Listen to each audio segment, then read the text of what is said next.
మరి విఘ్నేశ్వరుడు పార్వతీదేవి యొక్క కుమారుడు కనుక శ్రీ మహావిష్ణువుకి మేనల్లుడు అవుతాడు. మేనమామల ముద్దు మేలైన ముద్దు. ఓసారి ఎందుకో వైకుంఠానికి తీసుకెళ్లాడు, మేనల్లుడు కదూ సంతోషంగా తీసుకెళ్లి అక్కడ సుదర్శన చక్రం పెట్టుకున్నాడు. ఇదేమిటో బాగుందని తీసి తొండంలో కింద పెట్టి మింగేశాడు. అయ్యబాబో ఇది శత్రు సంహారకమైనటువంటి సుదర్శన చక్రం రా, దీన్ని మింగేశాడు పిల్లాడని ఎలా బయటికి తెప్పించాలో అర్థం కాక విష్ణువు మొట్టమొదట ఆ పిల్లాడి ముందు ఇలా చెవులు పట్టుకుని గుంజీలు తీశాడు. గుంజీలు తీస్తే మామయ్య అదేమిటి అంత విచిత్రంగా కిందకి మీదకి ఊగుతున్నామని పడిపడి పకపకా నవ్వాడు. ఆ నవ్వడంలో పొలమారి లోపల ఉన్న సుదర్శన చక్రాన్ని పైకి కక్కాడు. పైకి కక్కడానికి విష్ణువుకి సాధనంగా ఆనాడు గుంజీలు తీశాడు కనుక ఎవరు గుంజీలు తీస్తారో వాళ్ళని చూసి సంతోషించి అనుగ్రహిస్తూ ఉంటాడు.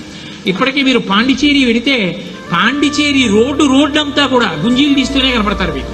విఘ్నేశ్వరుడి యొక్క పూజ అంత తేలిక.